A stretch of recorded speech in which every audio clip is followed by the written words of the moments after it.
Unsyndicated presents Off the Board, the weekly gambling show. Hosted by Blake Majchrzak and Mike Iavasile.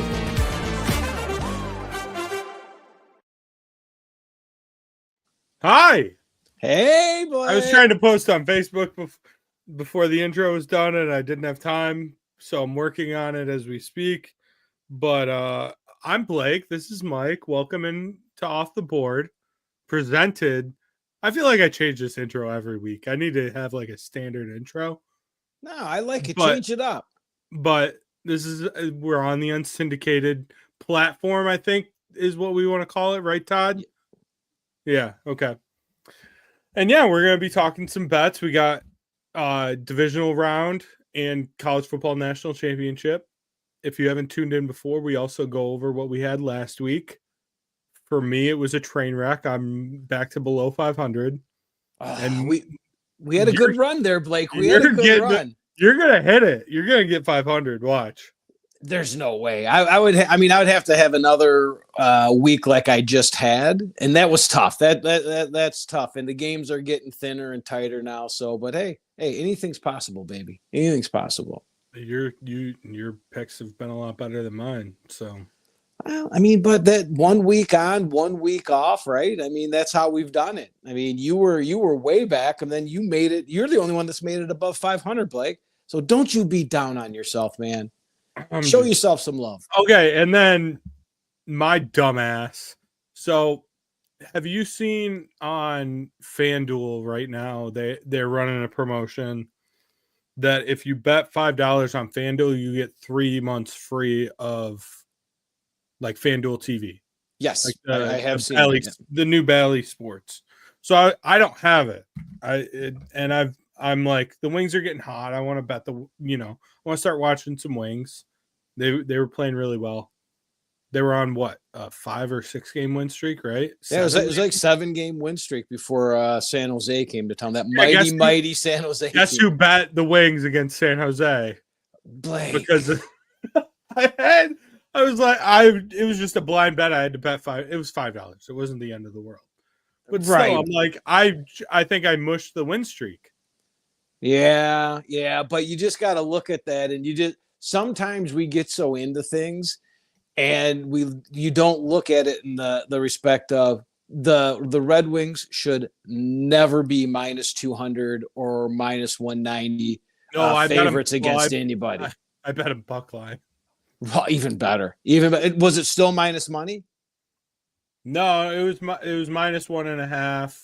It was like plus. I can't remember what it was. So you got it over to get to the plus money side of it. And technically the way it went, it looked like that's the way it should be. It looked like they should handle themselves against San Jose before they start this run of 7 games. It's 8 games, 7 playoff teams. So it's going to be murderer's row until February 1st for the Wings. Yeah. And I was texting so we saw the Stadium Series unis come out today too. Oh, Blake. Just to talk hockey real quick. Yeah. I love the Wings jerseys. Like they're classic, they're clean. They didn't try too much. The helmet is cool for one game. I would not want them to wear that permanently at all. But it's cool for one game, especially like in a stadium.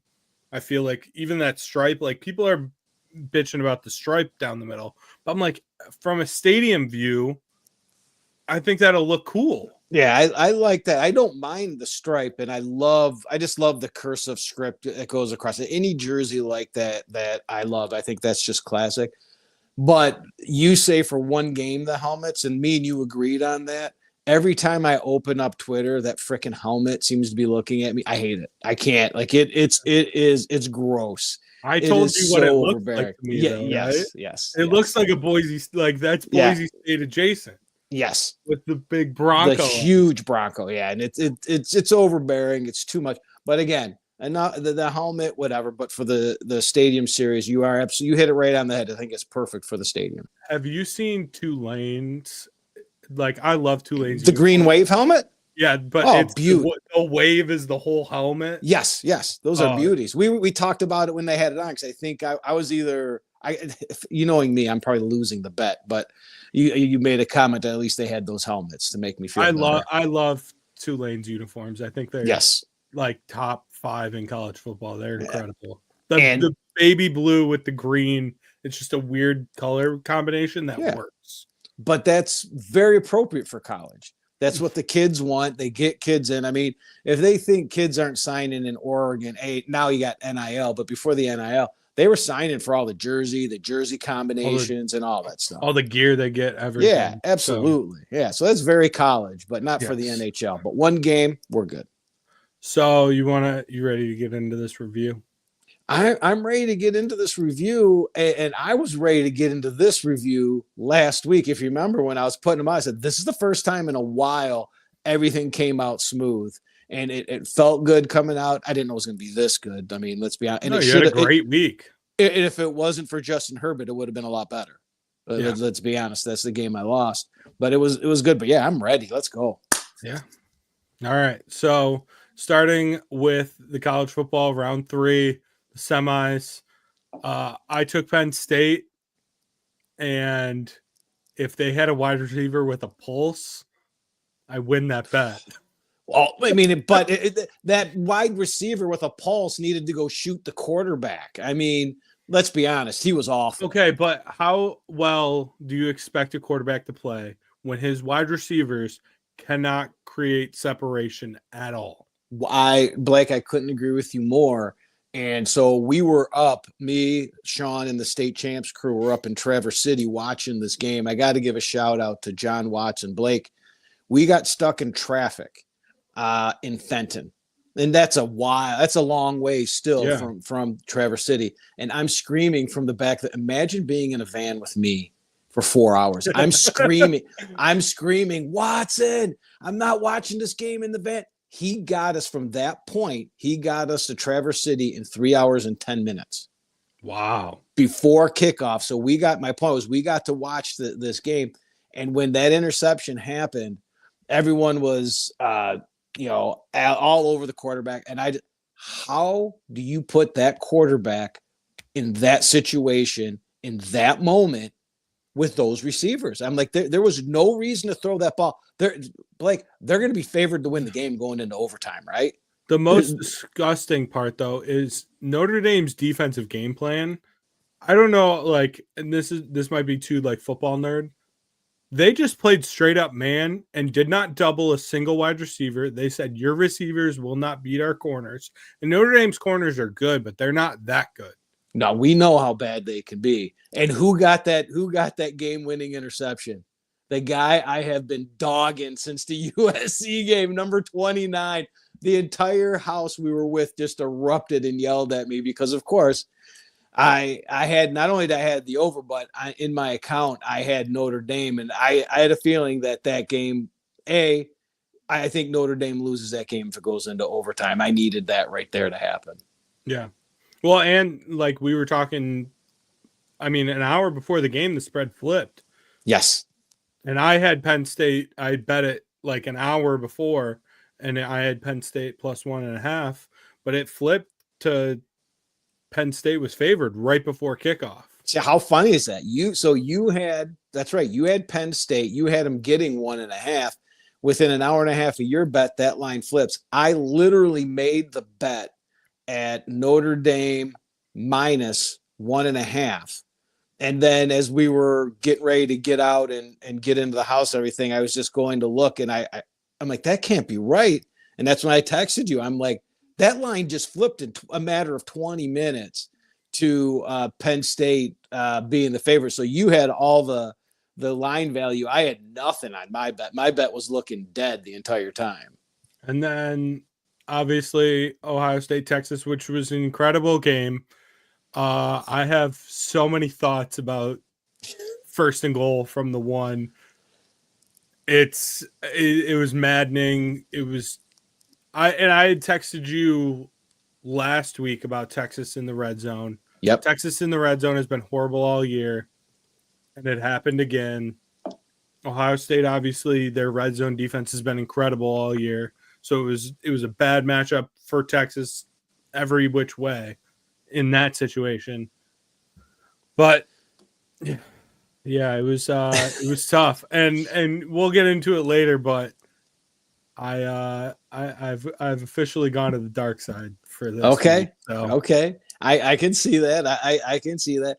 And looking at that game against Texas, it gives you a little bit of a formula for where my bet is also going to go with that, because what you're seeing is Ryan Day against good defenses, his teams come out with a game plan, and that game plan looks a certain way. Stay tuned. Also, we have a very special comment that we have to read real quick, just so that you know. We got Sean in the chat. Hab stars under 5.5. My gift to you. I love it. He's gifting out picks. I love it. I love it. He exaggerated his money line his puck line last time with 3.5, but they did hit on the puck line. He is the most random on point better that there is if around. Sean's giving out a pick, it's at 90% lock. Yeah, and I don't know if that's a 7 or a 7:30 game, so it might be live. So if you're out there listening to you, this is what on the iPad I've got to hit buttons to see the comments, so I don't know who's out there. Eric's out there. Yo, Eric. All right. But go make that bet, because I'm guaranteeing that's going to hit. He's got a pretty good feel for those things. Yeah, he really does. When Sean gives out a pick, it's hitting at 90%, unlike us, which is at like 45 to 50%. Yeah, we will see those numbers shortly, and they're gross. On to the NFL, the wild card weekend, which they're not even calling it super wild card anymore, which is BS, but I'm not going to get on a tangent. So the NFL's not calling it, because anyone that talks about it, that's what they're calling it, right? No, the NFL took away the super. It's not super anymore. Yeah, it's like the NFL saying you got to call it the big game. Stop it. Yeah, we both lost that Houston Chargers under, and that's a travesty. Yeah, that was that was just an awful game for one. But how that game, again, the end of that half where it was 6-0, and all of a sudden the third quarter started. I'm like, how's this game 10-6? What did I miss? I mean, granted, I was calling a hockey game, but I don't know what happened. The turnovers, that was a brutal beat. Herbert threw more picks in that game than he had all year. Yes, so he was brutal. He was brutal.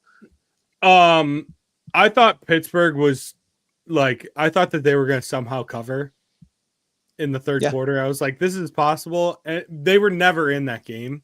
It ended up being a 14-point game. They should have lost by 35.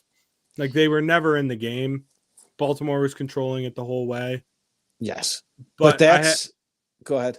I just thought Tomlin was going to pull one out of his ass. Give me a cover, you know? I think Tomlin's taken it in the ass lately. I mean, I think everyone has totally flipped on him, and the magic is worn off. His playoff record is being exposed. How they finish the season is going to be exposed.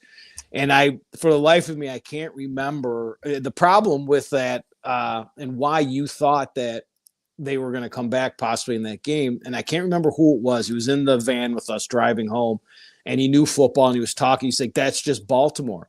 Baltimore, for whatever reason, has a formula to win, and then they change it.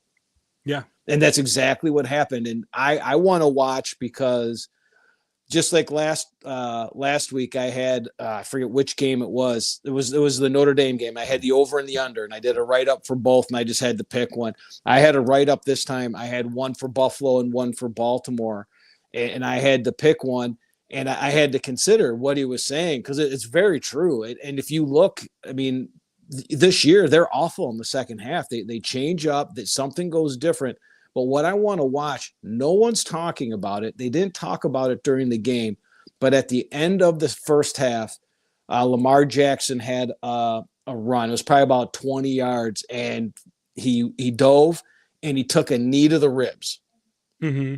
That's the last run he had. So the guy I was talking to, I go, I think that Lamar's hurt.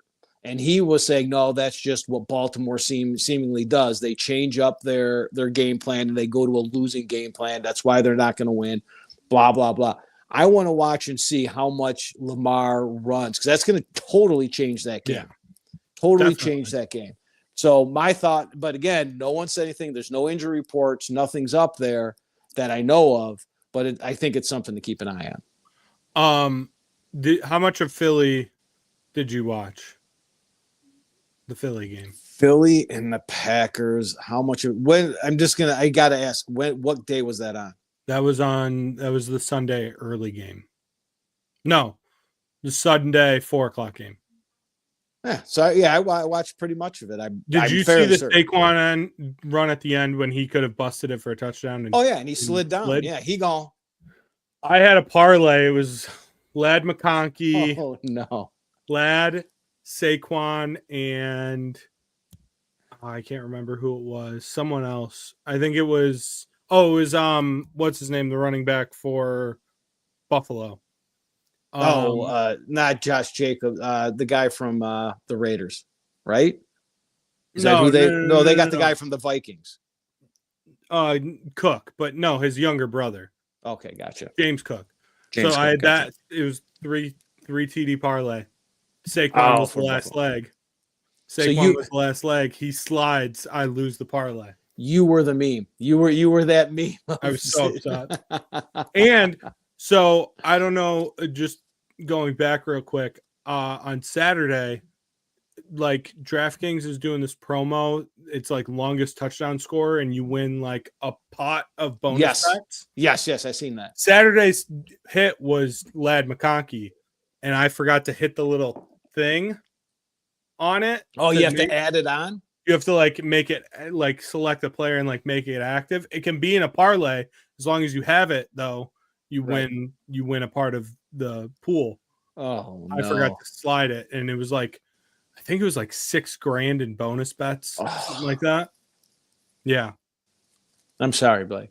Yeah, it was a rough weekend for you. that was tough. That was tough. Go ahead. No, I was just saying we'll blame Saquon on that. Yeah, no, it's Saquon's fault 1,000%. Yeah. So, Washington, Tampa, that was an incredible football game, back and forth, and Jaden Daniels is legit. He's a very good quarterback. He's a demon. So it was a good game in the sense that it was tight right down to the end. But I'm gonna tell you what, it was sloppy though. Once Washington got that ball back for their last drive, I turned it off and went to bed. The writing was on the wall. You knew what was going to happen. Tampa hadn't stopped them. They weren't going to stop them. I didn't know it was going to doink in off the post, but I went to bed with no worries. I knew exactly what was going to happen in that game. And that's got to be talked about during the Lions game too, is what a demon that Jaden Daniels actually is. He's incredible, and he's made those receivers like very good. Obviously, Terry McLaurin was good before he got there, but now like they have 3 dudes that like he trusts. And like, I don't need like that Zacchaeus or something like that. I'd never even heard of the guy. I have no clue where he went to college. Nothing. Never heard of him before. But he's just like lighting it up for them. Well, it goes to prove if you can get separation in the NFL and a quarterback that can throw a ball accurately, you're going to get yards. You're going to eat. I mean, and that's exactly what's going on. He's just running around there, and then boom, he'll just whip that ball, and you don't think it's going anywhere, and all of a sudden someone's got it. I mean, he's got that magic going right down. I don't know how long that lasts. I don't think that's sustainable, but we can talk about that during the Lions game. Yeah. And then I had texted you guys before the Rams-Vikings game. I ended up taking the Rams because of just vibes. With everything with Fire and everything, I was like, I have to ride with the Rams. And especially they were dogs, and I know it wasn't a home game, but it was. Everything about it, I was just like, it's the Rams. It has to be the Rams. So I know it's a loss on here, but in my account, it was a win.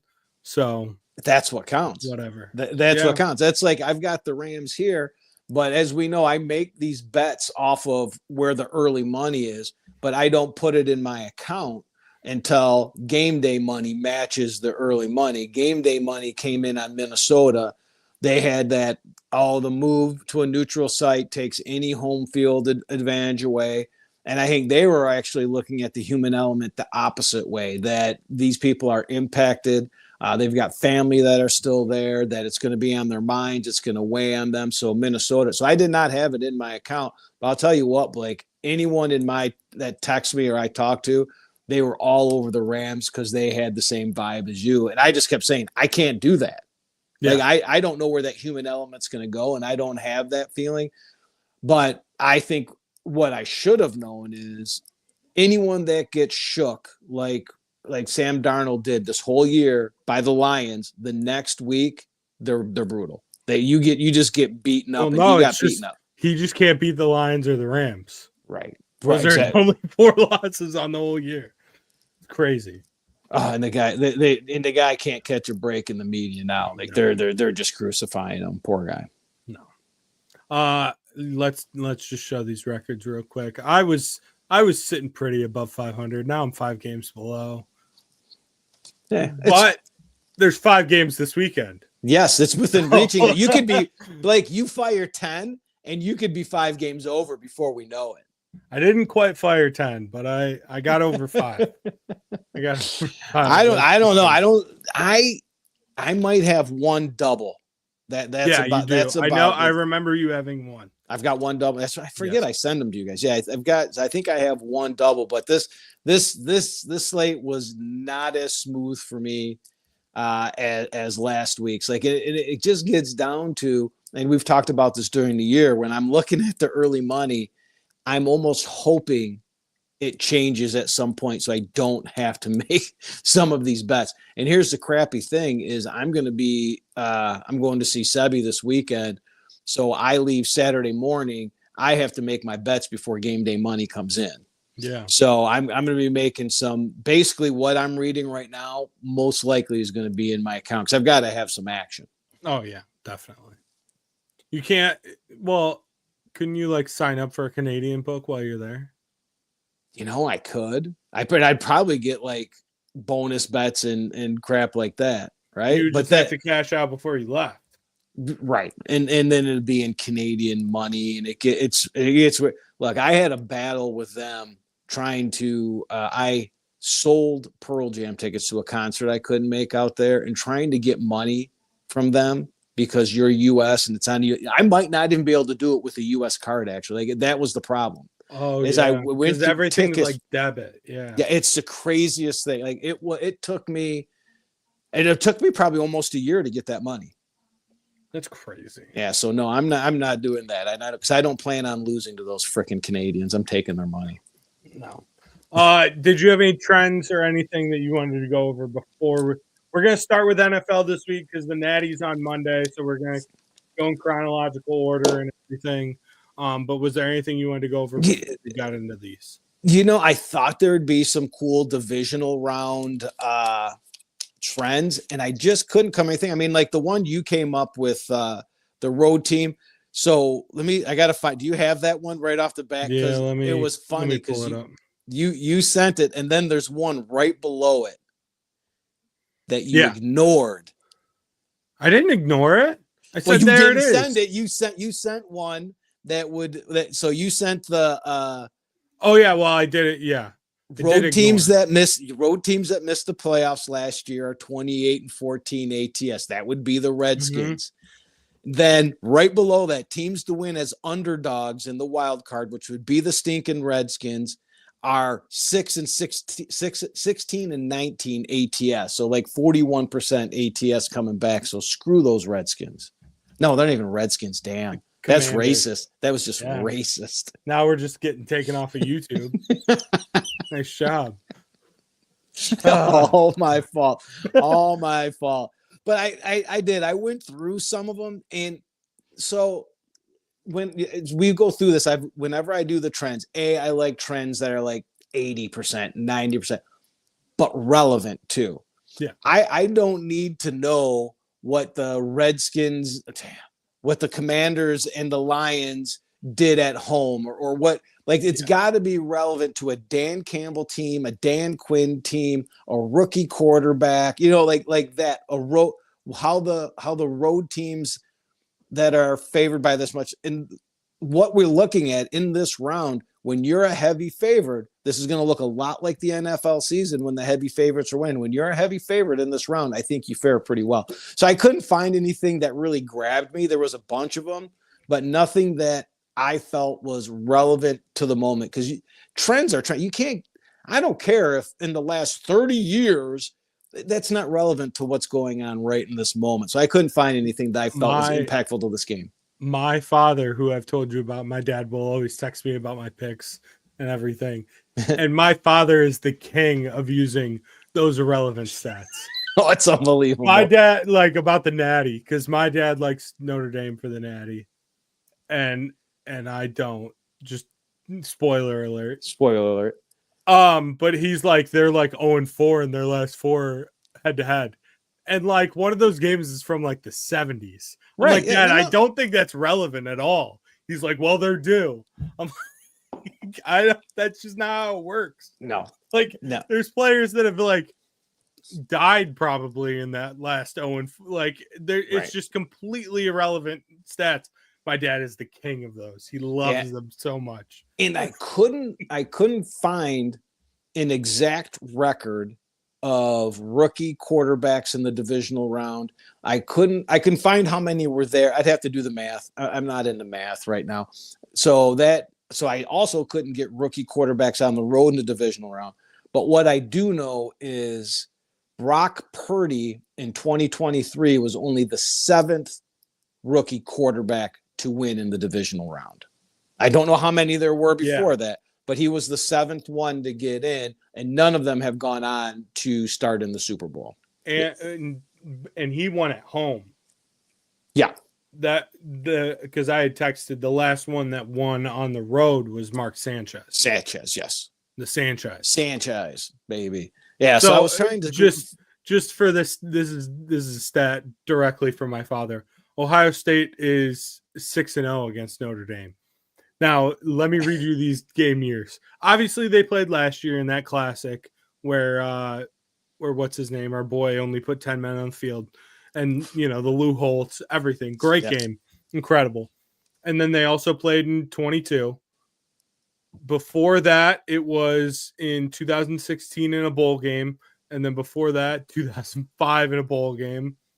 And then before that, 96, 95. Like, those are, like, completely irrelevant. Yes. Yeah, and then that got into what I was like, I go to this one guy, and there's a couple I could fish through, but even the ones I like, they weren't specific enough to divisional rounds. Yeah. Like, hey, I understand that C.J. Stroud as a dog it tends towards the under. Yeah. Or I can't even, now I'm drawing a blank on their coach's name. Is the same kind of way. He trends towards under. Harbaugh trends, but it has nothing to do with the like some of these games that are trending towards under are, it doesn't matter. It is not equal to what we're talking about in the stakes this high and the level of play this high in a divisional playoff game. And that's really what we're looking at. Rich Gannon, I was listening to him on the way into work today, and he said, and I'm trusting that he did the math on this, during the regular season, turnovers equal like 3.4 points per turnover in a game. Yeah. That almost doubles in the playoff. Like, because when you're turning it over to an all-pro quarterback with all-pro receivers, a better offense. So it's more impactful. So when I'm in here and I'm looking at this and I actually have to get my hockey brain into the football brain, like I think I put in every one of these games, like, it's a ball control game. It's a possessional game. When I look at these games, you have to go back in recent history of this year and look for games that these teams tried to do that same thing. And what did their game plan kind of look at me going football, Blake? Are you impressed with this? Like, I'm breaking down run plays, baby. This guy knows ball. So I'm ready. And then one other thing real quick before we get into these games. Will you take bad college football playoff early round games to get what we got in the semis? Because those were 2 great games. By the best that we've seen, right? By far. And so what was I saying that because when we were watching that game, So we watched the Penn State game, and the first thing that came to my head, Blake, I don't know if I texted it to you, but I was talking out loud to the guys I was with. I said, the NCAA is going to absolutely hit a home run if this Texas-Ohio State game is good, because they're going to – and I hope they don't go NCAA ego and still not change things, because they have to change things. But the end result, that semi – it's the best semifinal there's ever been. Yeah. Ever. By far. And I gotta drop one on you here. So me and you talked, whether it was last week or 2 weeks ago, and I suggested, do you think, and I don't even know if you answered it, do you think that the NCAA would ever consider bringing in two of the best odds makers, either from Vegas or just in the sports gambling world, to help out with doing that?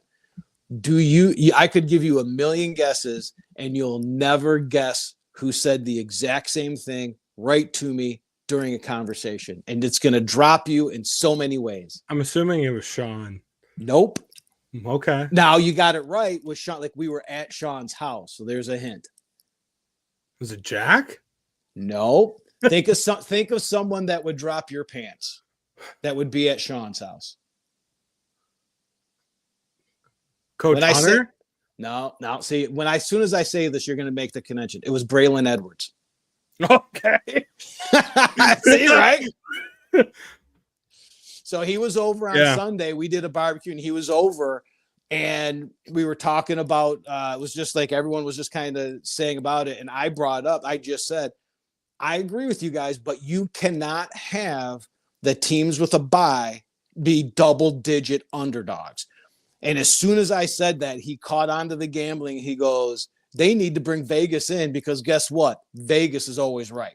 And they could, and I looked, I couldn't even speak the words. I fell in love with the man right there. I mean, man crush right there. I was like, Michigan legend. I'm like, that is it. And what a great dude, Blake. What a great dude. Sat there, watched the game with him. But anyways, I wrote it down. I had to bring it up for a couple of reasons. A, because it was spot on to what could help by their power rankings. But yeah, I have to say it, but you have to say, yes, I would take what they gave us to get those two semifinal games 100%. Yeah. I mean, that I agree with that 100%. I would like some good quarterfinal games. And I think we got one, we had Texas, Arizona State, but if we could get all those to be bangers and then all the semifinal games to be bangers, but it's also crazy because, so we're looking at a national championship this year, where it's two teams that, if any other year, they would not even been sniffing the playoff. They're number 8 and number 7, right? Yeah. And Notre Dame's actually coming in what would be the higher ranked team. Yeah. With the way things ended. So it's kind of, but it ended up okay, but they got to make some changes. If they could get some good quarterfinal games, but we've said it several times here, like, what are the odds that you're going to have 12 to 15 competitive NCAA teams that finish the season in the manner you're going to have to keep the spirit of the game and wins alive, to formulate that? Like, I want more home games. I need all the home games. Give me all the home games. I want all of them. I loved that. So to say like that, so let's do this. Like, if they want to keep it the same, they have to add more home games, because that was an absolute home run. Yeah. That was I think the second round should be at home too. And then if you want to do semis neutral and national championship neutral, I'm fine with that. Yeah. I think the first two rounds, because like those teams that got the bye, they kind of have, like, they're losing an advantage because they're not getting a home game. And the fact that they went 0-4, you can't do nothing. You have to do something to change that up and give them a little bit of an advantage. But they'll never do it because the Bulls have too much power. I mean, legitimately, that they will never do it. So. But is a bowl game a stadium besides the Rose Bowl? Is the bowl game a stadium, or is the bowl game just the name and sponsors? The Rose Bowl is, I would argue, the Peach Bowl in Atlanta. The Cotton Bowl was until they moved it to Jerry World. See? Like you can still call it and have all the shenanigans Yeah. about it. I guess, I mean, I know the Rose Bowl's a Rose Bowl and they're going to try to pull their power play on it, however they're going to do that. The Rose Bowl, it's actually insane how much power the Rose Bowl But has. but you told me, I had no idea that it has to be a New Year's Day at 5:00 because of the parade. They can't change. Unless it's I a had no Sunday. idea. Unless it's a Sunday, because they will take second fiddle to the NFL. That's the only way. But it has to be at that exact time. Okay. Because of the sunset and the parade. Man, it is a beautiful sunset. But, and again, not to stick on my man crush, but talking about Braylon says by far when that sun goes down, that's the best stadium to ever be in. Yeah. Like it's a shit. Like it's crazy because it's a shithole. It's a dump from what everyone said. It's a freaking but it's dump. the best. Add some sunset to a pile of shit and it looks good, I guess. Get some mountains and some sunset and we're all good. All right, let's get into these divisional round games. First game, Houston is going to Kansas City. Kansas City is favored by 8.5, over under a 41.5. I will start with this one. I went back and forth on this, honestly, with which side I was going team-wise.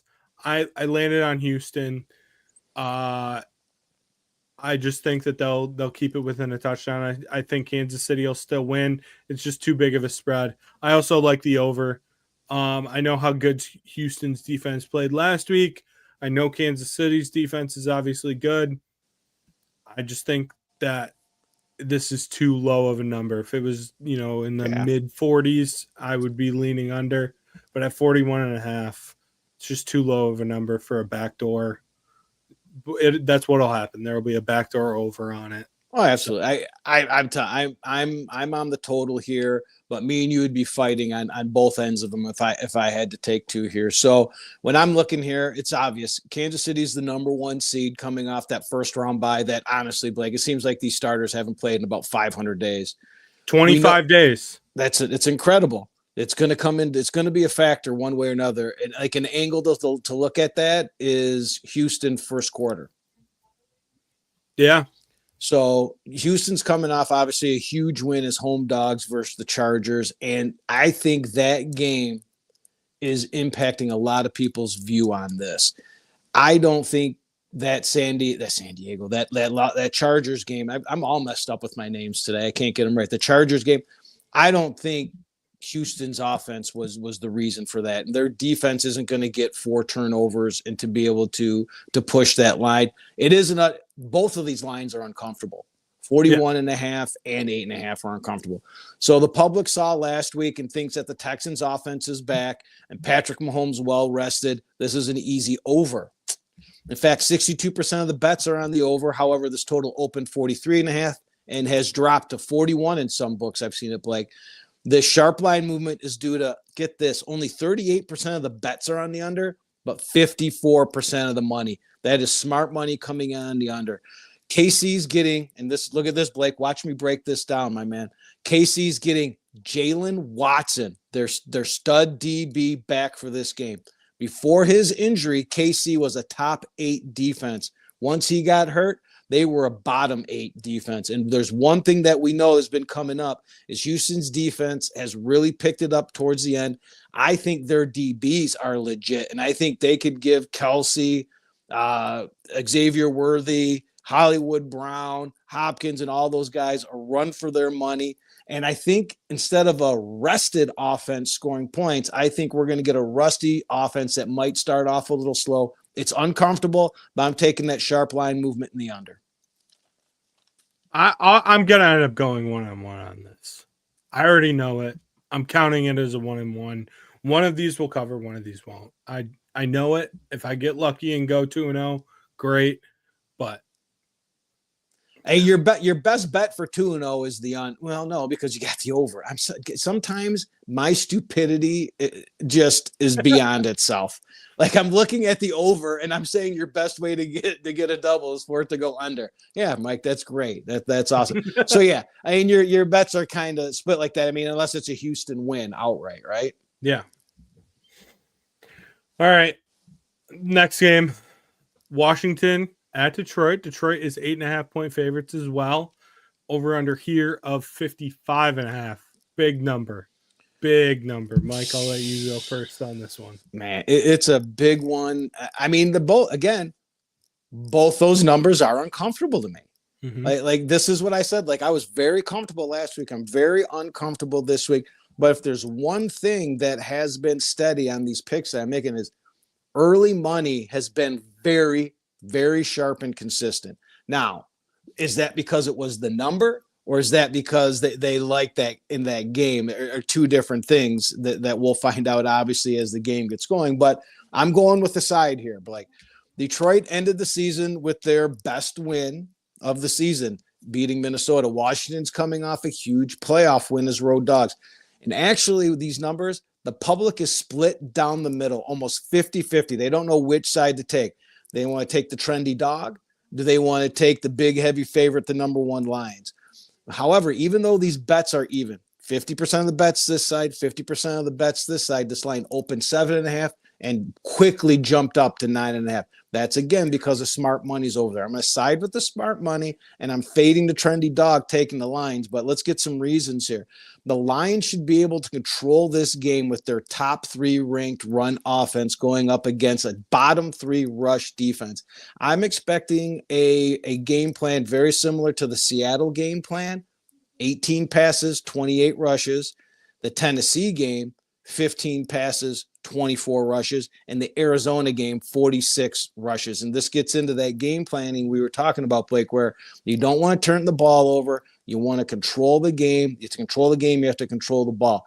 The problem is I also like the under here. I'm not jumping on it right now, but all those games except for the Arizona game not only went over, but flew over, right? Because the other defenses were absolute crap. Another thing that I think could be a factor. It used to be the Seattle had the 12th man, right? Seattle's 12th man is dead if you've watched their road games. I think the Lions crowd can neutralize Jaden Daniels and be the difference against this guy that's playing unlike any rookie's ever played in the playoffs before. Because if they get out and Dan plays Dan Campbell, they play very similar with the third down, the fourth down, the aggressiveness. Yeah. If they get away with what they did against Tampa and they quiet this crowd, Blake, this is going to be a bad bet. And this is going to be a long game for the Lions. So the last thing that everyone is ripping on Goff, and they're taking Jaden Daniels and they're ripping on the Lions defense. So for 3 weeks in a row, the Lions defense gave up like 400, 347, and 325 yards. Then we had the Sam Darnold game. And everyone wants to say Darnold turned into the old Darnold. And me and you had this conversation last week, and you love this guy. Anzalone is back. Anzalone's making a difference. This Lions defense is getting healthy. And when they're healthy, even without Aiden Hutchinson, this is a top-end defense that I think is going to give Jaden Daniels fits. And that defense is also why I like and I lean on the under. But what I'm taking is Detroit minus the 8.5. Yeah, I mean, if I was picking a side in this, that's where I would lean to. I just think Washington's getting a little bit too much love, but that number kind of scared me off. I'm going to take the over. I know it's a huge number, but it's mainly because of that Washington defense that you just spoke about. Yes. And I understand that Detroit's defense has been playing a lot better. They're getting healthier, all of that stuff. I still don't know how fixed their secondary is, especially without Carlton Davis. So I think that Washington will be able to hit some explosives. I still think the Lions win the game. I don't know if they cover the 8.5.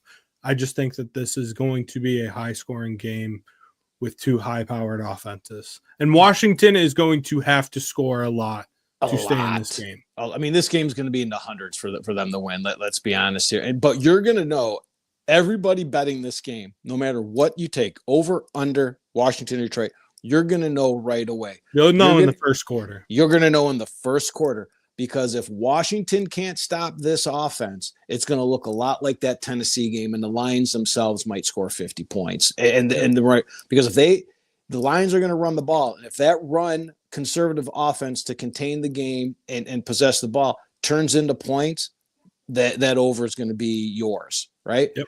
However, if Washington gets stuffed on that first 4th down and that place goes crazy, Jaden Daniels, I'm sorry, he's a stud, but he's also he's going to get shook. And if they can't shake that crowd and start getting those 4th downs, Detroit's going to beat them by 40. Like it's going to be a run. You'll know by the end of the first quarter, you could go to bed and you'll know exactly what's going to happen in that game. There ain't going to be any comebacks or second half mishaps in this one. I love what Austin's doing, by the way, in the chat. Put in $1 bet for the Lions to win exactly 38-14 plus 1,800. Like, I'm in.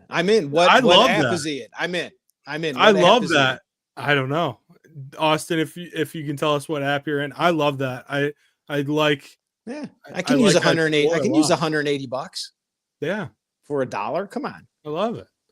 Yeah, I'll do that. And that sounds like that seems like a good score. No, that seems like a very legit. I could 100% see that score happen. Yeah, it's like he wrote the script. Yeah, and if it hits, Austin, drinks are on you next week. Yeah, absolutely. All right, on to the next one. The early Sunday game, Rams at Philly. Philly is favored by 6 here. Over under of 44. He's on FanDuel, by the way, Mike. Okay, damn. All right, I'm sure the other ones have it. I will start us out here real quick. I am going to take Philly minus the 6, and I'm also going to take the under 44. I don't think Philly's offense is fixed. Hurts looked very rusty. Saquon's still the best running back in football, probably. Yeah, it's either him or Gibbs. Yeah, Hurts looked rusty. He looked concussed. He didn't look right. He didn't look right. And I don't know how much of that. So just to start, because I do know my brother-in-law watches, and my brother-in-law a huge Eagles fan. And I'm really hoping that we get an Eagles-Lions NFC Championship game, and somehow we can watch that game. Go Eagles, go. I'm leaning Eagles, but I can't take them, Bob. But that was for Bob. So I'm going with a total here, Blake, and I agree with you. The Rams are coming off their upset win against the Vikings. What an awful performance by the Vikings.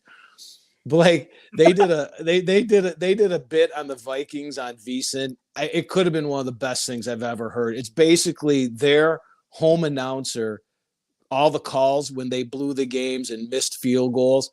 How that guy hasn't jumped off a building, I'll never know. It was sad and hilarious all at the same time.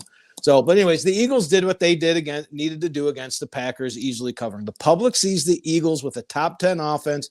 The Rams offense can put up some touchdowns like they did not too long ago against outscoring Buffalo, right?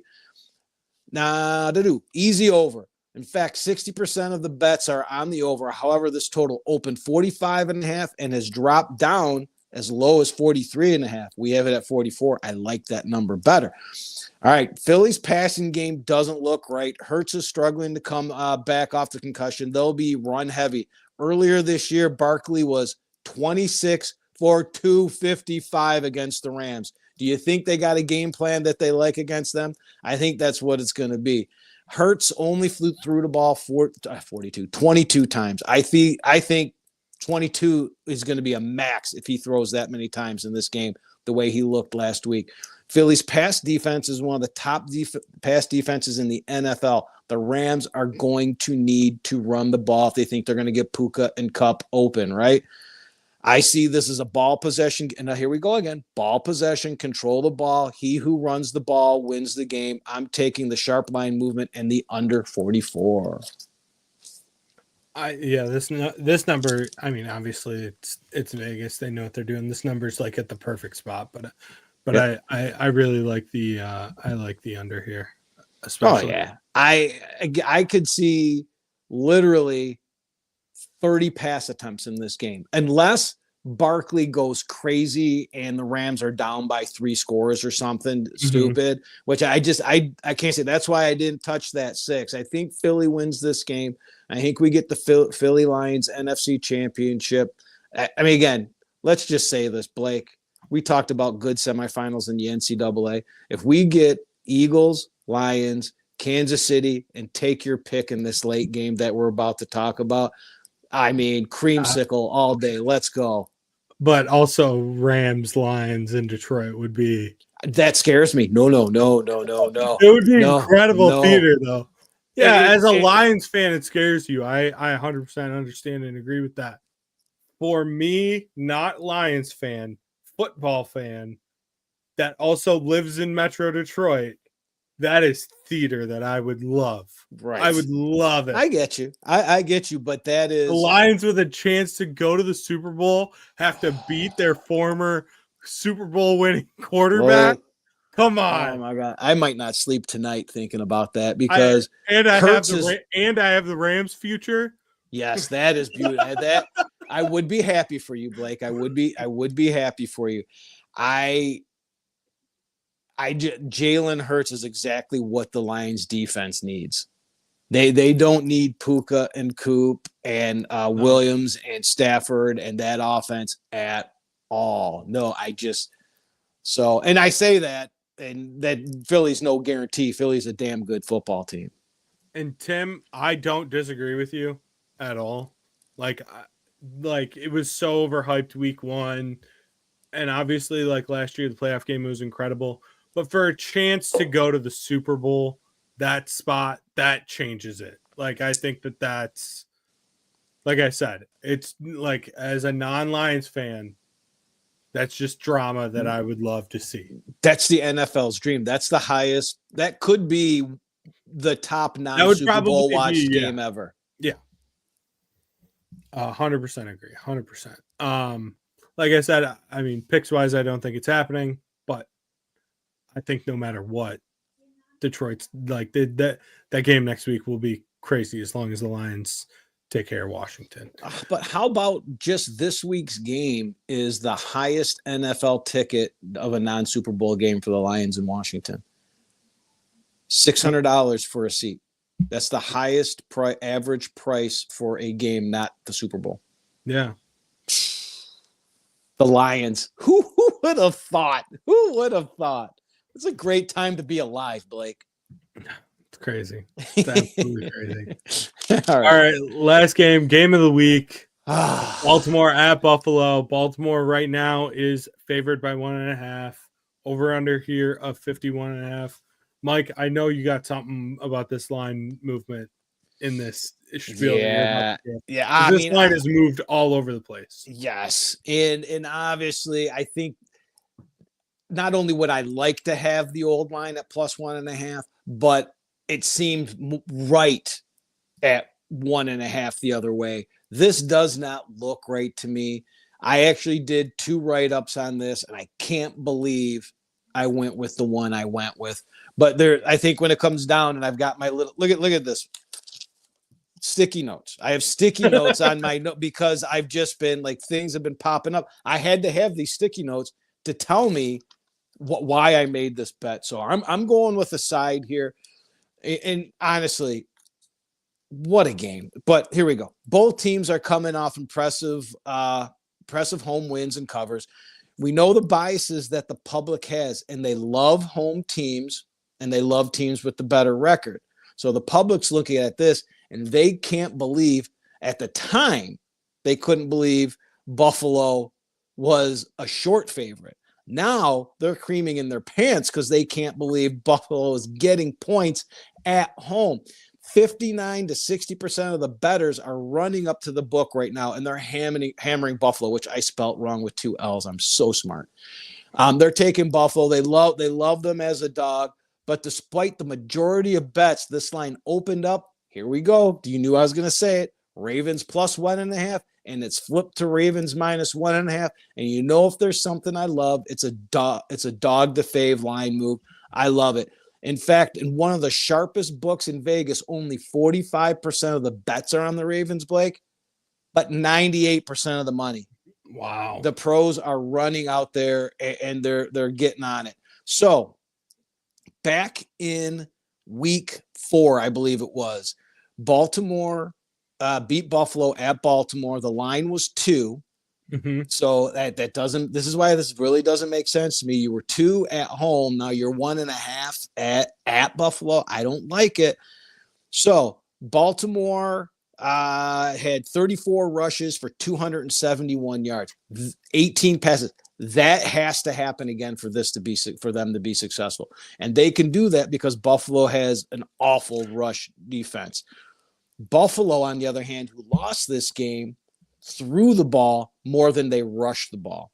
I expect that to change, and I expect them to try to control the ball through the run too. Look, these two teams have very limited weaknesses, very few weaknesses, but the main weakness that made me stick with this one is Buffalo's run defense isn't good, and they're susceptible to explosive plays. Now, on the other hand, Blake, how does Buffalo win this game? They win with what they've done. Josh Allen is the top-rated guy in the NFL for negative plays. He doesn't turn the ball over. He doesn't make negative plays. If Buffalo can limit their turnovers, I think they have a real good chance in this game. I can't say how much I like Buffalo more in this game, but to do that, I think both teams are going to be running this ball. I'm very interested to see how the health of Lamar Jackson. So that gets into both teams running the ball, poor run offense, defense. That's why I'm going with the under, but I'm also going with Baltimore. I just think that they're going to pound that ball a little bit more, and there's something about Josh Allen that I just I can't get over. And Blake, it goes back to, I don't know if it was his rookie year or his second year. He absolutely hosed me. I mean, who's the guy that Bo Nix? You hate Bo Nix for a bet you made 5 years ago. In a big moment, the thing that bothers me about the Baltimore is it's at Buffalo, and the Bills Mafia is going to be there. I could totally have this one wrong, but I did. I went with Baltimore and the under 51.5. Are they supposed to get snow too, Todd? Is that why you said that in the private chat? Cold. Okay. I mean, I'm on the opposite side. I'm going to take Buffalo plus the 1.5 at home dog, all of that. But I think the biggest difference in this game, and you brought it up, is that first matchup, Buffalo got away from their run game. Yep. And they weren't riding James Cook like they are now. James Cook looks so explosive and so fast because Buffalo is using him so smart late in the season and they weren't overutilizing him. We saw it in that playoff game like last week against Denver. He was so explosive and just made big plays for them.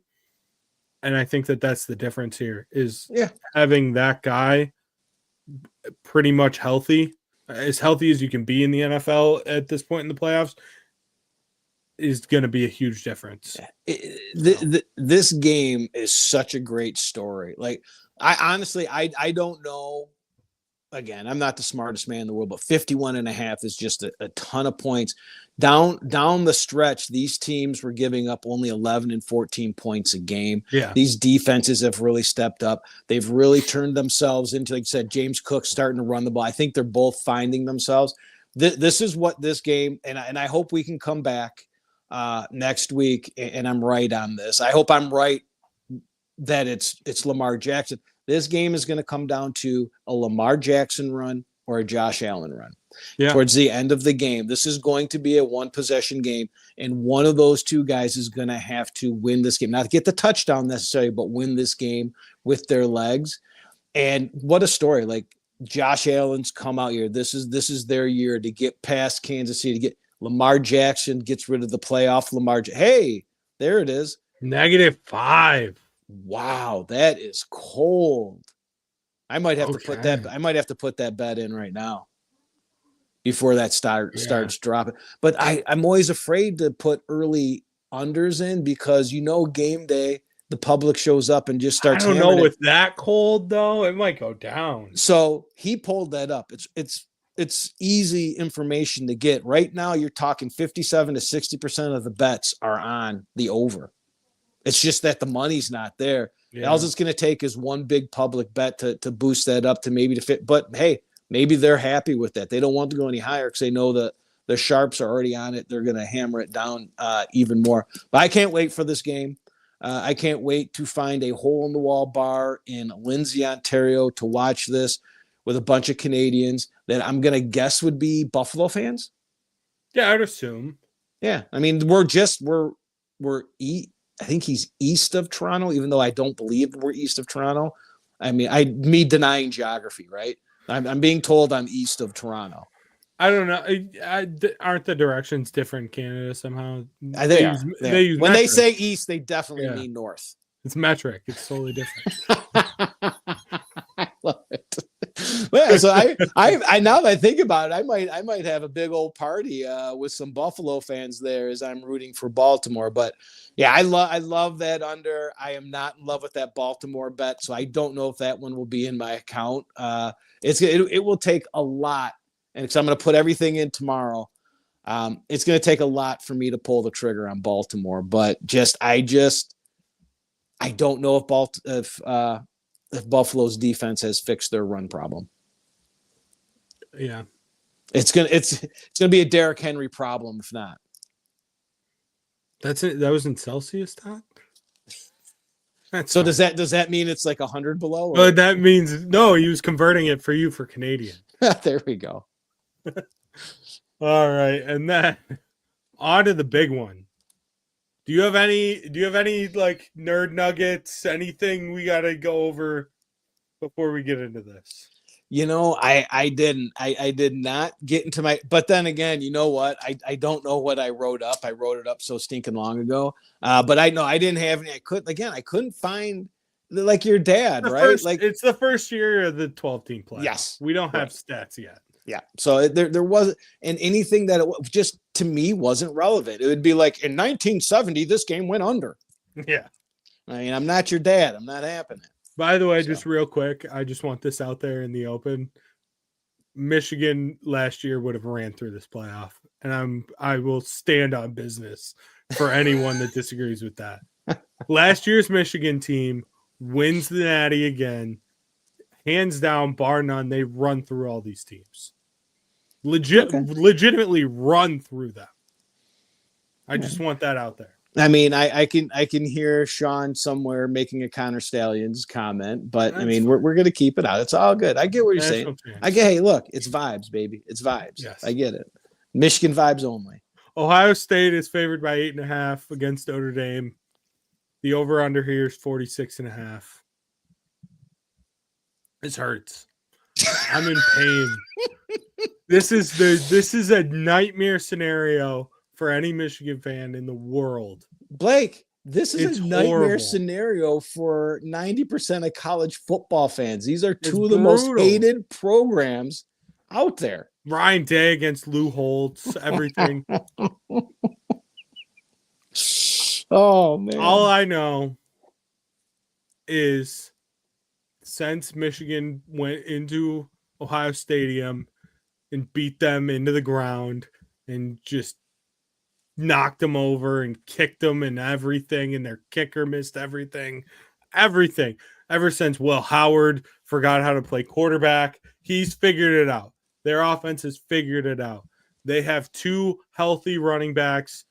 They have the best group of wide receivers in the entire country, and they have a great play caller, and their defensive line has been playing out of its mind as well. All thanks to Michigan, in my opinion.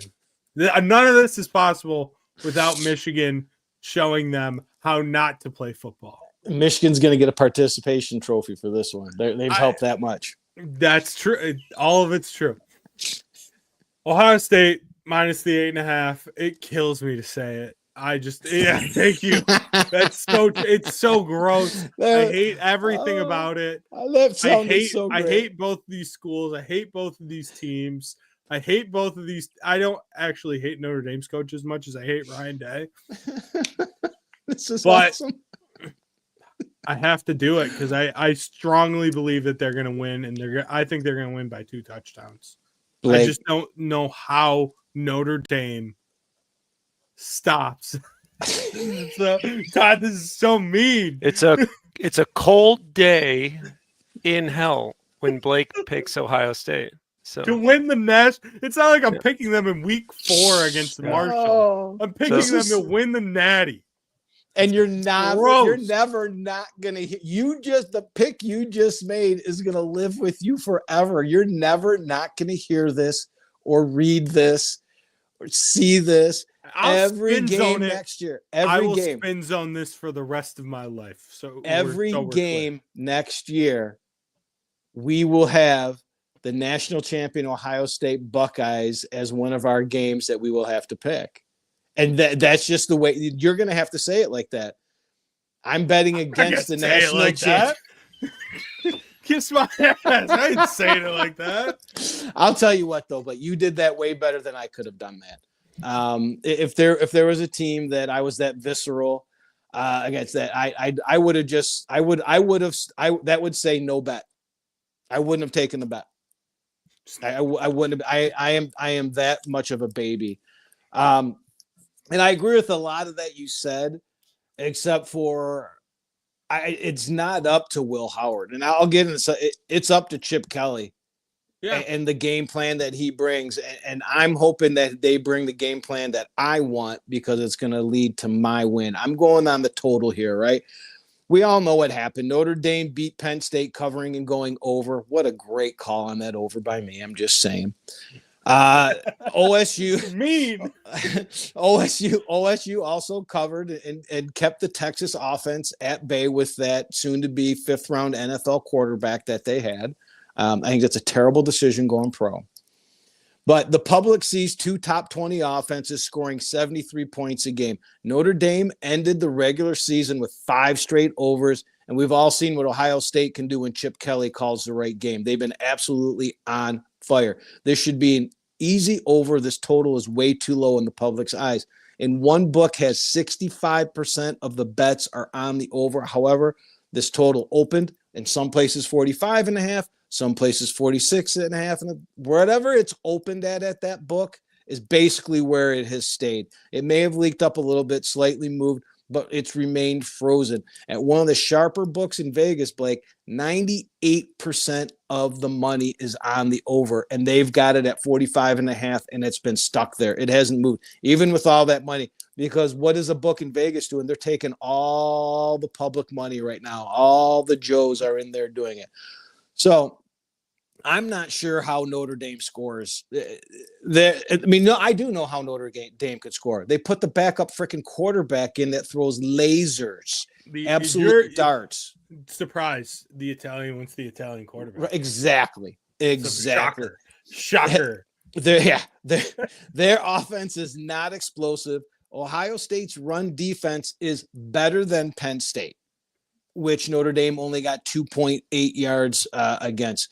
Leonard is by far the worst quarterback that OSU has faced. OSU's offensive plan. This is what I said earlier. I don't know if we were on the air or not, but when Ohio State has shown with Chip Kelly, when they go up against a Penn State or a Michigan or a Texas, an elite defense, he changes his game plan and the game goes under. Yes, tight butthole, and tight buttholes lean towards the under. I'm taking the sharp line freeze and I'm going under for those reasons right there. The only thing that upholds this is if they put the Paisan in. The way that Ohio State loses this game is if they go to the Michigan or the Penn State game plan. 100%. And they say, which is with the whole Lou Holtz thing, because Ryan Day, I will repeat it for the millionth time, is a mental midget. Yes. And he's going to be like, oh, I have to be more physical than Notre Dame. That's the only way that this doesn't happen. And that is legitimately the only way. And that gets into his games as neutral site favorites, which basically is bowl games, playoff games, go under. Because this is just what they do. So that's what I'm on. So this is another thing. Obviously, I got to put here's the thing. I don't have to put this bet in early. So I'll be back Monday morning to make this bet. So what I'm going to do is I'm going to let this line go. Because when I wrote this, it was 9.5. And I'm leaning Ohio State. A lot of the numbers are telling me Ohio State, but I don't like 9.5. I don't think with the way Ohio State plays in these games and how tight it's going to be that they're going to cover the 9.5. However, and a lot of guys, the talking heads are talking, this line could move towards 7. So has it moved the other way? Yeah, well, one of the books I know you used it's at 8 already. See, as that goes down, by the time I get back Monday, it gets to 7.5. I've got a little bit of a boost. I can get that. I can buy that half point. I can get it down to 7. I would take Ohio State at 7. Yeah. I'd feel a lot better about that one because again, I don't know how Notre Dame scores. Just to be honest, like this could go under because this could go under because Notre Dame just doesn't score. Like this could be 23-3. I don't like Riley Leonard at all. I really don't, and especially with Jeremiah Love being injured. And like I know, obviously he had that incredible run against Penn State last week. Unbelievable. Like I think he coming into the NFL draft, like he will be the best back when he declares. I think he's better than Genty. Honestly, they just don't use him like that. But I agree with you 100%. I don't know how Notre Dame scores, and I think that if Ohio State wants to, they could put up 50. Legitimately. They could just say, "Oh, you're going to cover our 3 NFL wide receivers with those corners?" No shot. If they want to. I'm sorry. I'm just looking. I have to get out of us looking at us. I can't see you right now to get into the comments. So that's why I kind of Mike made a bunch of money betting on Tommy DeVito for the Giants. Right? QBs, but wait a second. Everyone, hey, Austin, if you remember, I had them on Thanksgiving. And now I know why. I didn't realize it then. Right? Yeah, I tell. 100%. 100%. All right. Man. What? So, like pregame, Lou Holtz and Ryan Day are fighting in the parking lot, right? Can Lou Holtz move still? I mean, he doesn't look good. Kick Ryan Day's ass. I know that. Can he stop dyeing his beard? That's really disturbing. I know. He needs to quit. That's the Coach K in him. Because Coach K dyed his hair. Yes. Oh, God. Coach K. Who knew Coach K was like 95 years old with that hair? My God. Ryan Day needs to stop dyeing his beard and do something with the rosacea. He gets really red, and it's very bothersome. I have no comment on that because, look at my cheeks literally right now. That's all right. You're not Ryan Day. We're making fun of Ryan Day here. I'm a focus, winner. Mike. Focus. I'm on Ryan Day. Ryan Day looks like a freaking character whenever he's on the sidelines and he's coming off, and his stinking voice sounds just like Kenny Powers. That I don't know who sent that to us. Or I don't know if that was you or another group. The Ryan Day. He sounds like fucking Kenny Powers from Eastbound and Down. Like, what's wrong with this guy? I'd love to know where Lou Holtz is right now. One of my favorite videos of all time. Him just losing his mind. But that's all. He can't coach because that's all he's thinking about. He cannot wait for the game to get over to make a Lou Holtz comment. That is Ryan Day. Tweet. There's a tweet. Todd said there's a tweet. Oh, this is going to be good. He's going to pull it up. Is it written like he says it? Like it's got his little speech impediment? It's got the lisp. I love the Fighting Irish. That guy. Do you remember when he was in his prime on TV? I thought he had good content. Him and Mark May just arguing over the dumbest stuff. Notre Dame is because we went to preserve round.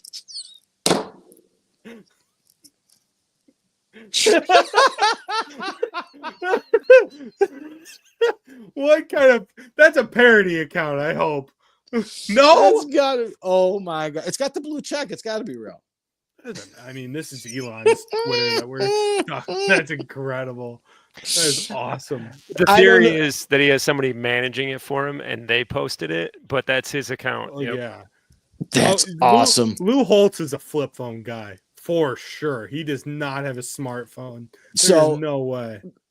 No, I didn't know. Did he tag him in it, or did he just use his name? Because if he tagged him, it would. If he added him, I would have a good Lou Holtz Day battle on Twitter would be just phenomenal. Oh my God.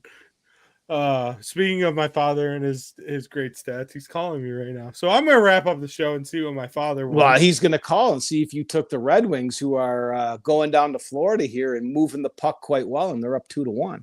Are they? I'm getting off now. Once we're done here, I'm gonna watch that. Very excited to watch that. Next week, probably either Thursday or Friday, around the same time, 7 o'clock.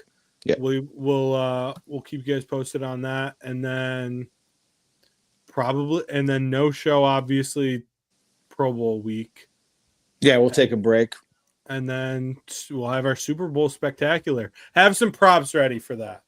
Oh God, yes, yeah. Oh, but we spoke too soon. It's 2-2. Yes, I love it. I mean, hopefully it'll be the Lions in there, but if not, the best bet for me would be who do I have? Eagles and Bills, because I have those exactas. So then I wouldn't have to put any money on a side or anything, and then I could just throw everything. But I'm good for a few $100s in prop bets. Yes, definitely. Yeah, you gotta have a couple hundred and crazy ones that could win you silly money, and then about 100 in what you think are really legit. So got to bet the coin toss right away. So I've never done every it. time. I've never done it. Tails, it never fails, Mike. So literally in it. We get Lions, Kansas City here. Now we're just running on here. Todd's like, what the fuck, guys? I thought you were getting Todd wanted to say something and you just started talking again. Oh, did I? I'm sorry. Go, Todd. Programming note that Sean might be going live after the Lions game on Saturday. So if everyone wants to tune in, check out Off the Air. Awesome. Yeah. Definitely. Awesome. I'll be at a bar in Lindsay, hopefully falling out of my bar stool. But here, just to get ready for the props, I like this other ones, such as I always have a doink. I will have a doink bet. I always have that one. But here's the thing. They don't offer it in Michigan sometimes. I had to get it at Indiana one time. Did you drive down the border? I was at I went to see Eddie Vedder in Chicago. And they didn't offer it in Chicago or Michigan. I know they don't offer it in Michigan because I hadn't gotten it before in Michigan. And I talked to the sports book. I'm like, we just don't offer it here. So I called them again. And they said it was only offered in Indiana. And coming through Chicago, I pulled over to a McDonald's in Indiana and made that bet. But anyways, one I'm looking forward to, now, let's say we get Kansas City, Detroit, Fat Man touchdown. Yeah. That'll be in double digits too. That'll be like, I'm assuming 10-15 to 1 or something. I'll bet overtime too. No, I just lied on that.